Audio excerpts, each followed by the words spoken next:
Fábio Matias, nós estamos fazendo o cálculo aqui. Você não precisa mais calcular nada, que o Juventude veio a São Paulo, ganhou do Tricolor e garantiu vaga para permanecer na Série A, né, Fábio? Boa tarde e seja bem-vindo aqui no Band Esportes.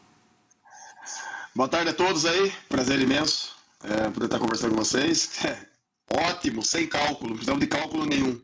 Até o presente momento, estão garantidos aí na Série A de 2025, mas agora também buscando também a Sul-Americana, né? Que é algo que para nós também seria muito bom, para o clube em si, né? Seria muito bom essa vaga na Sul-Americana. Muito bem, temos várias perguntas para fazer para o Fábio. A gente agradece muito a sua participação aqui no Bola. Está tendo alguma variação na conexão, mas acho que é suficiente para a gente conseguir entender direitinho o Fábio Matias, que pega o Cruzeiro nessa última rodada do Campeonato Brasileiro pelo Juventude. Conta para a gente aqui, Fábio, e depois eu já passo a bola para os colegas, como é que foi essa vinda à capital paulista? O seu time deu um show contra o São Paulo, que parecia que não estava muito interessado com o jogo, mas vocês vieram, fizeram a lição de casa e garantiram a permanência na Série A. Independente ou não, né, do São Paulo naquele momento já ter a situação definida dentro da competição, acho que o ponto principal foi a forma que a gente veio, né, o nível de concentração nosso para fazer esse jogo contra o São Paulo, um time muito bom tecnicamente, com jogadores na parte individual também com muita qualidade. Conseguimos controlar bem o jogo, sem bola, e com bola fomos eficientes dentro daquilo que a gente tinha proposto. Então acho que o ponto principal nosso foi o nosso nível de atenção, nosso nível de efetividade também, que eu acredito muito nisso, de ser efetivo dentro do jogo, e isso fez com que a gente tivesse um resultado positivo contra a equipe que é qualificada do São Paulo, independente ou não, né, do que você pensa, do que o momento que você está dentro da competição, mas para nós foi muito importante esse nível de foco e concentração aí por esse jogo. O Ivan acompanhou o jogo de pertinho. O São Paulo estava molão, como diria um amigo nosso. Então, nós comentamos aqui, Fábio, é um prazer conversar contigo. Não sei se você concorda, eu fui o comentarista nesse jogo. E assim, o São Paulo realmente não tem a mesma motivação por já estar na fase de grupos da Libertadores, mas a vitória do Bragantino passa muito pela estratégia que foi adotada. Porque assim, o Bragantino foi aplicado defensivamente. Desculpa, Bragantino, a gente estava falando do Bragantino, é Juventude, desculpa, Fábio. O Juventude foi aplicado defensivamente. A gente reparava, por exemplo, que o Lucas jogou pela esquerda com a ausência do Ferreirinha. E na hora em que o Juventude atacava, João Lucas e Lucas Barbosa iam para cima do Patrick. Tanto é que no segundo gol do Juventude, o Lucas não acompanha o João Lucas, lateral direito do Juventude. O Lucas Barbosa carrega o Patrick e o João Lucas cruza no segundo poste e o Juventude marca o segundo. Então, assim, a postura do Juventude, a aplicação dos atletas, a estratégia que foi adotada para também incomodar sem a bola, o São Paulo, mesmo numa situação mais confortável, né, porque ele estava ali para encerrar o Campeonato Brasileiro em casa, o Juventude, para mim, teve estratégia e mobilização para ganhar o jogo, Fábio. Perfeito.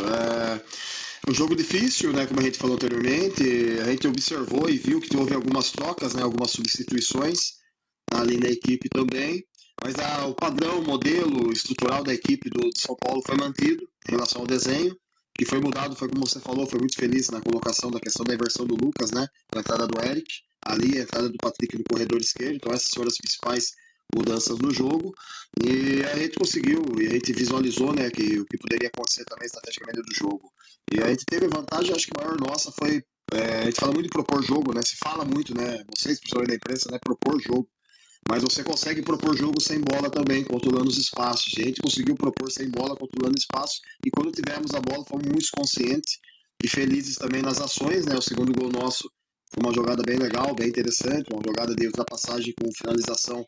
A gente fala muito do caminho do gol, né? 2+1, sempre na entrada dentro da área. Então, acho que isso fez também, a nossa estratégia também ela foi eficiente para esse jogo contra a equipe do São Paulo.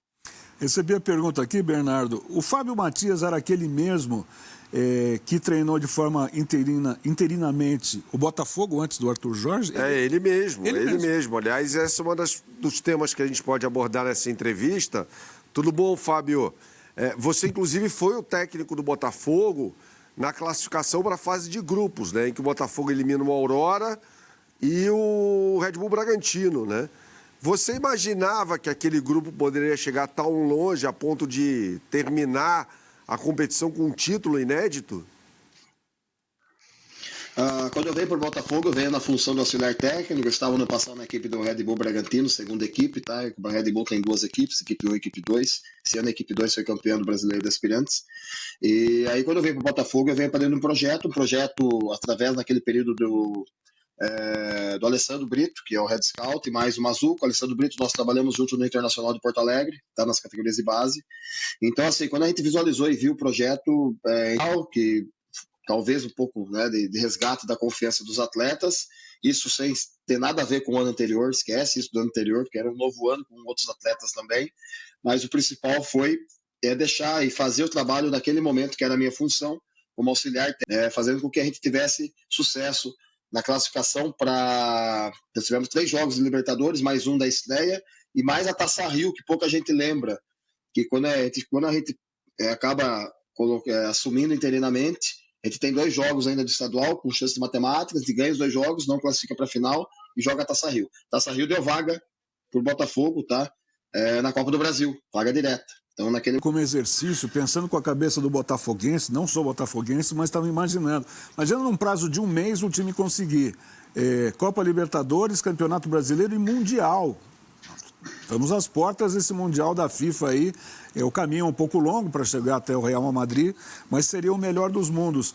Agora há pouco aqui, Fábio, eu estava passando o perfil desse americano que chegou como um popstar lá no Rio de Janeiro. Eu lembro muito bem quando o John Textor desceu lá no aeroporto do Galeão, torcedores em volta dele, aquela coisa toda. Fizeram muita festa. Depois todo mundo achou que ele era meio fanfarrão. Mas ele está entregando para o torcedor algo que o torcedor do Botafogo não tinha há décadas. Como é que é trabalhar com o tal do John Textor, hein? Conhecemos pessoalmente, tivemos uma reunião ali de mais de 2 horas, né, dentro daquele período que a gente estava ali interinamente.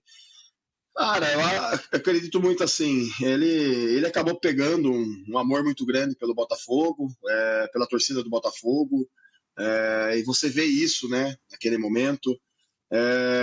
De bobo ele não tem nada, tá, pessoal? Ele é um cara muito inteligente, ele é um cara muito sábio, é um cara que entende dentro da lógica dele do futebol, da lógica dele de futebol, tá? Tô falando que isso é certo ou errado, mas é o que hoje o Botafogo precisa para estar onde está e conquistar o que conquistou. Mas é um cara visionário também, um cara que tem, né, que acredita que possa fazer um futebol diferente.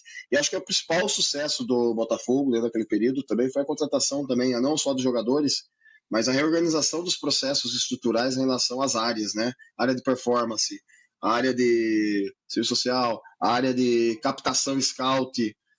Eu falo muito do Alessandro Brito, porque o Alessandro Brito, para mim, é uma referência hoje do scout a nível nacional. É um cara que ele é diferente, e como eu falei anteriormente, ele teve a oportunidade de trabalhar junto durante um ano e pouco no Internacional de Porto Alegre. Inclusive, foi o período que a gente foi campeão da Copa São Paulo, tá, com o Inter, na final do Grenal, e o Alessandro Brito era nosso head scout. Então eu tinha um contato muito forte com ele, porque a gente trocava muita ideia em relação aos jogadores. E ele é o cara que ele tem um monitoramento, tem uma perspicácia em relação a isso muito grande.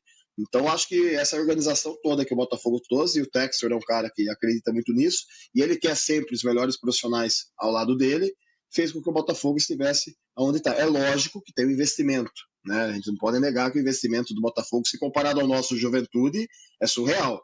Nós temos teoricamente, uma folha hoje das mais baratas do Campeonato Brasileiro, e ao mesmo tempo nós fizemos boas escolhas em relação aos jogadores, né? Então, assim, a gente fez boas escolhas para o nosso cenário de manutenção da Série A do Campeonato Brasileiro, que é o outro ponto que nós temos que enaltecer também, né? O nosso clube, nossa gestão, pela essa questão de ter capacidade com pouco investimento de sustentar um campeonato mais competitivo do mundo, que é a Série A do Brasileiro. Agora, com dinheiro, né, você também precisa escolher bem as peças, né? Não é só você ter dinheiro, porque o dinheiro também não escolhe os jogadores. Esse testemunho dele é importantíssimo, hein? Que a gente começa a entender um pouco melhor os meandros ali. Nada foi feito por acaso nesse time do Textor, que ano passado teve as portas de conquistar o Campeonato Brasileiro, todo mundo sabe o que aconteceu, mas nesse ano se firmou como um dos grandes do Brasil. O trabalho mais difícil mesmo é no Juventude, né? Você vê, o Juventude, ele não faz uma temporada ruim, embora ele tenha escapado do rebaixamento na última rodada diante do São Paulo. Juventude elimina o Internacional no Campeonato Estadual e vai para a final diante do Grêmio. Na Copa do Brasil. Na Copa do Brasil ele elimina o Internacional, ambos com o Roger Machado. Aliás, o Juventude, no ano passado, consegue voltar para a Série A com o Carpini, que depois deixa o Juventude para treinar o São Paulo e chega o Roger Machado. Depois tem o período com o Jair Ventura e aí chega o Fábio e garante o time na primeira divisão. Conta um pouco para a gente como é trabalhar numa equipe com pouco recurso, qual a estrutura que vocês têm hoje para trabalhar no Juventude. Você vai ficar para a próxima temporada, Fábio? E emendando, o Juventude já é SAF, Fábio? Não. Juventude não é SAF. Tem uma presidência do Fábio, que hoje ele é o presidente, muito séria. Tem uma gestão de futebol através de 3, 4 pessoas aqui, que são pessoas sérias também, muito sérias naquilo que faz. Cada um da sua expertise da área financeira, área administrativa. Então é um clube que está muito bem organizado. Eu tenho a figura do Júlio Rondinelli, que ele foi vice-campeão paulista ano passado com a Água Santa, que subiu ano passado com o Juventude para a Série A do Campeonato Brasileiro, que é um cara que conhece muito o mercado de jogadores, de atletas, e esse nicho de atletas potenciais dentro do mercado, o Juventude apostou nisso e acabou dando certo. E sim, realmente teve um ano bom e que a gente pode terminar esse ano, né, também. E estruturalmente, o clube está passando por grandes reformas, tá, estruturais.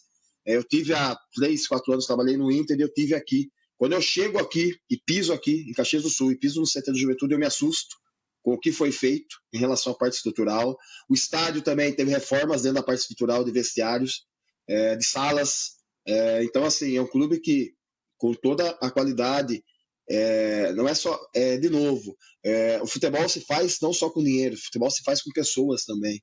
E saber bem o que se fazer com esse dinheiro que se tem. Acho que esse é o grande segredo do Juventude, um clube que tem uma gestão séria, uma gestão correta, uma gestão que está buscando investir no clube, né? Pensando no clube para deixar um legado, para deixar uma coisa estruturada para aqueles que posteriormente possam vir a usufruir.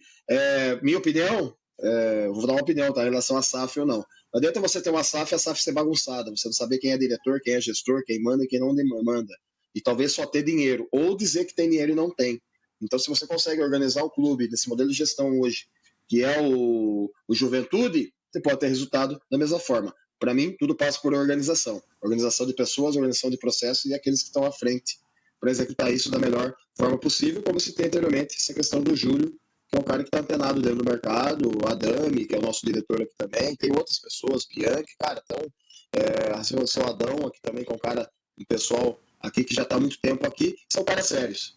O Paulo também da parte financeira. Cara, tudo passa por pessoas sérias. Eu acho que isso que faz muita diferença. Hoje, por Juventude estar nesse patamar e dando daqui a pouco alguns saltos que as pessoas, talvez, que não estão aqui, eu acredito que o Juventude possa dar. Bernardo. Fábio, eu queria que você falasse sobre a importância do Nenê. Ele é uma espécie de braço direito seu no campo. Qual a importância do Nenê para esse time do Juventude? O Nenê é um jogador talentoso, é um dos últimos meias, né, reais do futebol brasileiro, os meias que conseguem ter fatores de desequilíbrio, conseguem ter leitura da parte de campo de jogo, tem essa capacidade. Teve jogos aqui conosco, exemplo, jogo do Bahia, jogo do Cuiabá, que ele faz e cria situações assim acima da média. Mas é um jogador que já tem uma certa idade, um jogador que já tem uma certa experiência. Então, dentro do processo nosso aqui de construção, temos que pensar, tem jogo que ele não entrou, tem jogo que ele entrou jogando, tem jogo que ele entrou no segundo tempo. Então, assim, estrategicamente é um jogador como outros aqui, né? Hoje, na função de meia, nós temos mais o Jean, temos mais o Mandaca. São 3 meias com características diferentes e muito talentosos. Eu acho que o importante de tudo isso é cada um ter a sua importância, ter a sua relevância e não ser maior do que o grupo, né? E o Nenê hoje ele vem fazendo um bom trabalho. Eu me impressiono com os treinos dele. Ele treina muito, ele vai à vera no treinamento, dentro mesmo da questão da idade, que não é uma limitação, assim, para ele. Então, assim, um cara que tem 43 anos, um cara que tem uma história vencedora, um cara que jogou nos maiores clubes do Brasil e jogou fora do país, cara, ele tem uma alegria de estar no campo que é impressionante. Ele parece um menino todo dia ele quer. Hoje era recuperação, ele pediu para ir para o campo treinar, né? Como outros atletas que jogaram também pediram. Então, assim, mas tudo dentro do quê? Tudo dentro de uma linha que o mais importante é o grupo e não o individual de cada um. Eu acho que isso é o mais importante que eu tenho que sempre frisar, mas, como eu falei anteriormente, é um jogador que tem uma história linda, uma história maravilhosa, e ninguém pode apagar isso e tirar isso dele. Muito bem. Fábio, eu tenho mais duas perguntas aqui, não sei se os colegas... A entrevista é ótima, eu ficaria conversando com o Fábio até a hora de jantar. Entrevista muito legal mesmo. O Mário de Barros de Taboão da Serra pergunta sobre o Lucas Barbosa, que é jogador emprestado pelo Santos, que pode ser reintegrado ao Santos ou vendido. Tem informações que o Santos queria vendê-lo para o Vasco ou Internacional. Como é que é? O Lucas permanece no Juventude ou não? O Lucas é um atleta que não pertence a nós, como tem outros atletas também dentro do clube, é lógico que entra todo um processo de negociação. Acredito muito nessa reta final agora, a vitrine que foi dada para o Lucas Barbosa, pelo desempenho imerecido dele também, que é um jogador hoje que tem tido bons jogos, tem tido desempenho, é um jogador de fora para dentro, é um jogador canhoto, um jogador que tem uma boa biotipia, tem boa velocidade, finaliza bem, não tem feito bons jogos. Então, ainda essa tomada de decisão parte da direção nossa em relação ao Santos, eles estão discutindo isso, né? Mas como nós falamos anteriormente, é um atleta que está no mercado, porque ele não é nosso.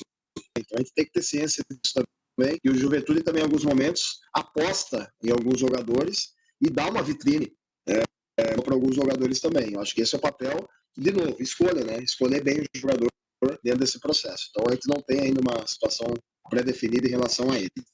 Entendi. O Juventude termina a participação no Campeonato Brasileiro em Caxias contra o Cruzeiro que depende desse resultado para tentar a vaga na pré-Libertadores, e tem o Diniz que tá meio cai e não cai lá em Belo Horizonte. Você vai entrar com o time completo? Você já deu férias para os jogadores? Como é que está a situação do Juventude? Não tem férias. A gente tem que buscar essa vaga na Sul-Americana. É importante para o clube, ela é importante para os profissionais daquele clube, ela é importante para os atletas também, tá? E a gente tem que ter ciência em relação a isso. E o foco total nosso é a equipe do Cruzeiro. Acho que vai ser um belo jogo. O Cruzeiro buscando também essa vaga dele. Fernando Diniz é um treinador que eu admiro muito, um cara que faz um futebol que é agradável para aqueles que assistem. E é um cara vencedor dentro do futebol brasileiro, né? Teoricamente é o último campeão, o penúltimo, né? Foi campeão ano passado da Libertadores, brasileiro que foi. Então, assim, deve ser um bom jogo. E é bom jogar jogos grandes, né? Como esse contra o Cruzeiro. Jogos que tá valendo realmente, né? Alguma coisa em relação aos 3 pontos. Vale para eles, vale para nós. Vamos com a força máxima que a gente tiver aqui para fazer um bom jogo. Uma última pergunta de minha parte, não sei se os colegas ainda querem perguntar alguma coisa, mas, Fábio, como é que você projeta a sua carreira? Você tem uma carreira consolidada na base de vários clubes, né? Sub-17, Sub-20, quer dizer, uma carreira de muito sucesso. Agora você tomou gosto pela coisa, você está projetando a sua carreira como técnico mesmo de equipes profissionais, é isso? Eu sempre vislumbrei trabalhar no profissional, só que eu acredito muito que o tempo tem que ser dado para o profissional se firmar dentro daquilo que ele tem do momento. Eu fiquei um período grande na Sub-17, depois fiquei mais 6 anos em Sub-20 de clubes grandes, fui para o Red Bull nessa transição já para o profissional, tive a experiência no Botafogo, fui para o Coritiba, não tive sucesso, não tive êxito, e vim para o Juventude agora com êxito. Então, assim, eu fiz todo um processo de preparação de carreira. Estou desde 2008 trabalhando como treinador. Fui anteriormente preparador físico, fui anteriormente preparador de goleiro, tá, pessoal? Não dei risada, tá? Pelo meu tamanho e minha estatura. Fui goleiro. E partindo disso, eu consolidei uma carreira e fui construindo as coisas aos poucos. Poderia ter antecipado a minha chegada no profissional, não quis antecipar em muitos momentos. Tive uma meta entre 40 e 45 anos de estar na Série A do Campeonato Brasileiro, tá? Essa minha meta profissional, era a minha meta profissional. Eu estou com 45. Então, teoricamente, eu termino o ano na Série A do Campeonato Brasileiro como treinador, atingindo a minha meta, e de 45 agora a 50, para mim é firmar firmar mesmo como um treinador aí a nível de Série A, Série B, ter as oportunidades fora do país, mas realmente transitar da base para o profissional, porque ainda, tá, pessoal, há um preconceito também em relação à situação de quem trabalha com base e trabalha no profissional. Existe isso, e isso me chateia um pouco. Eu acho que é uma desvalorização dos nossos profissionais, né? É aquela lei de sempre olhar para fora e achar que o quintal do outro é mais bonito. E nós temos bons treinadores hoje, fazendo bons trabalhos, jovens, que precisam de gestores que acreditem neles. Que é o meu caso, por exemplo, que tive isso no Botafogo, tive isso no Coritiba e tenho isso hoje aqui no Juventude também. Então, esse cenário hoje que a gente tem, e é isso que a gente projeta em relação à carreira. É firmar e marcar o cenário do futebol brasileiro como um grande treinador a nível nacional aí. E quem sabe, né, um dia sonhar, né, com alguma coisa a mais aí, que acho que todo brasileiro sonha um dia em vestir a camisa da seleção brasileira. Se não, você pode ser prefeito de Santa Bárbara do Oeste também, né, Fábio? Não, deixa a política para fora, deixa lá. Santa Bárbara do Oeste é uma cidade maravilhosa e tenho minhas raízes lá ainda, meu pai, minha mãe, meus tios, terra de Rafael Claus, árbitro, Vinícius Furlan, árbitro, César Cielo, Diego Tardelli, Bruno Seta, Oscar, uma porrada de gente boa que é da minha cidade aí, mas, cara, a parte política não é comigo não, deixa quieto. Bem lembrar, Rafael Claus é de lá, o César Cielo é de lá também. Deixa eu estender um pouquinho mais essa última declaração do Fábio, ela é bem interessante, né, para a gente poder entender a visão deles, porque assim, os treinadores brasileiros, eles vão perdendo um pouquinho de espaço, os clubes vão apostando mais nos estrangeiros, né, argentinos, portugueses, né, e por aí vai. A gente está vendo, por exemplo, Fábio, que não tem uma unanimidade hoje para assumir a seleção brasileira. O Dorival estava aí e foi campeão da Copa do Brasil com o São Paulo, campeão da Libertadores e da Copa do Brasil com o Flamengo, enfim. Mas, recentemente também até esteve um bom tempo fora do mercado, depois ele volta, assume o Ceará, faz uma boa campanha no Ceará, assume o Flamengo, enfim. Por que você acha que está acontecendo esse movimento? Por que você acha que os brasileiros estão perdendo espaço? E fala um pouquinho mais sobre como vocês estão... a escola de treinadores no Brasil é uma escola que ainda precisa ser melhorada, vocês precisam de mais recursos, é necessário um intercâmbio. Conta um pouquinho para nós, Fábio, por gentileza. Boa. Eu tenho tido a oportunidade de dar aula na CBF Academy, tá? Eu dou aula até agora, dia 13 e 14 de dezembro, vou estar na licença Pro da CBF, o Roger vai estar também dando aula, Gustavo Real, que trabalhou no México também, que é o treinador brasileiro. Então, assim, vamos lá, vamos por partes. Acho que a principal situação é a seguinte, é bom, sim, ter treinadores estrangeiros do Brasil, acho que isso faz parte, acho que isso é uma lógica dentro do processo. Se você pegar hoje, o Campeonato Brasileiro hoje, a nível de treinadores, paga muito mais que a Liga Portuguesa de Futebol, paga muito mais que a Liga Argentina, paga muito mais que outros mercados sul-americanos, então acho que é normal os treinadores estrangeiros virem para cá. O que para mim não é normal é você, desculpa, tá, pessoal, por hablar ou falar o português de outro país, etc., você colocar isso à frente, né, como opção. Porque isso também, cara, às vezes serve de escudo também, né? Serve um pouco de escudo também, né? Para gestão, para as pessoas que estão à frente. Você é treinador brasileiro, eu dou 8 jogos. Se é um treinador estrangeiro, eu posso dar 12. Eu estou falando para vocês a realidade, tá? Do que a gente entende. Tem ótimos treinadores estrangeiros. O Abel é um cara super vencedor, um cara que tem uma admiração muito grande. O próprio Arthur, o próprio Jorge Jesus, que passou aqui no Brasil. O Voivoda do Fortaleza, para mim, cara, é um cara que o que ele está fazendo no Fortaleza, para mim, é um absurdo. Mas, ao mesmo tempo, ele tem que pensar qual é o cenário, né? E tem muitos outros treinadores também que não estão dando certo. Tem uma porrada aí que não deu certo. A gente sabe disso. Ao mesmo tempo que tem treinadores brasileiros que dão e tem treinadores que não. Então, acho que a questão muito parte da escolha, os clubes entenderem o que quer em relação à escolha do treinador, o que quer em relação à escolha do modelo de jogo, o que quer em relação à característica do jogador, e eu acho que isso ainda, os clubes têm dúvida do que escolher. Então, assim, às vezes usa um pouco de escudo isso. Mas não vejo isso como ruim. E a questão da Escola Brasileira de Treinadores, ela passa hoje por um momento bom de estruturação. Nós temos hoje a CBF Academy. Latas, ela foi construída pelo Maurício Pelosvaldo, hoje não é mais. Hoje tem um outro grupo que tem feito a gestão e tem organizado muito bem isso.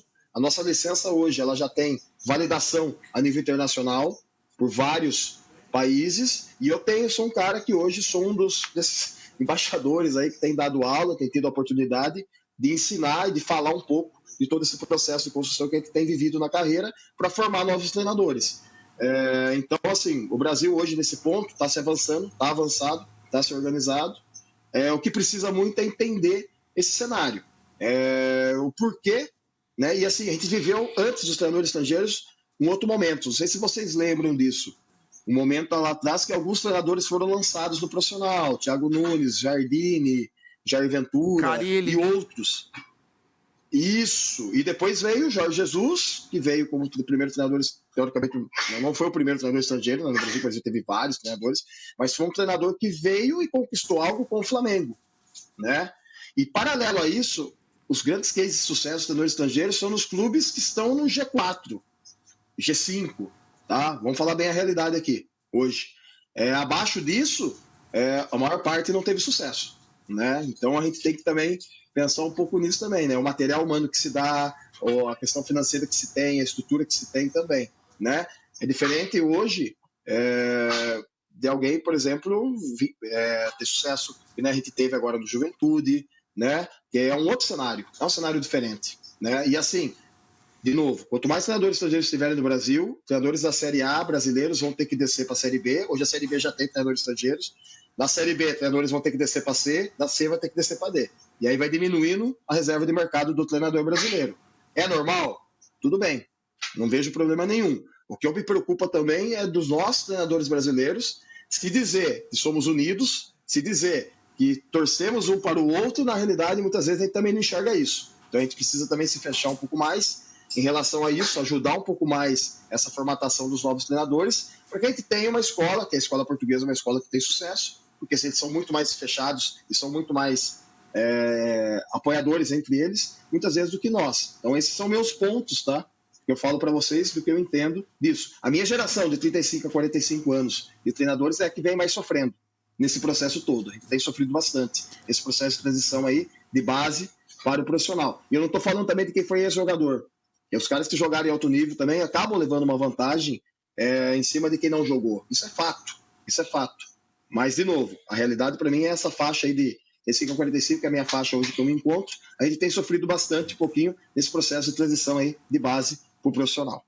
Eu tinha prometido, Fábio, que a minha pergunta seria a última, mas aí eu despertei os dois aqui, que o papo está tão legal que a gente ficaria muito... Deixa eu já agradecer o Lucas Mendes, da Kickoff Comunicação, que é o assessor do Fábio Matias, que fez essa ponte para a gente poder conversar aqui. Mas a última pergunta é do Bernardo Ramos, já te agradecendo, viu, Fábio? Fala, Bernardo. Fábio, é o seguinte, antes do Jair Ventura, Roger Machado dirigiu com muito sucesso o time do Juventude, né? Você até o cita em relação à CBF Academy.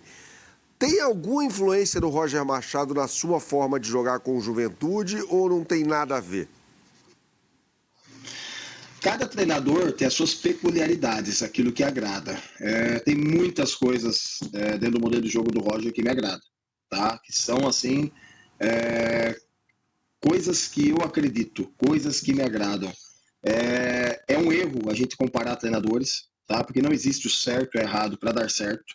Existem formas de pensar, formas de enxergar o jogo, dentro das características que os jogadores têm. Eu acho que isso é uma coisa que a gente tem que respeitar muito, né? Entender todo o processo.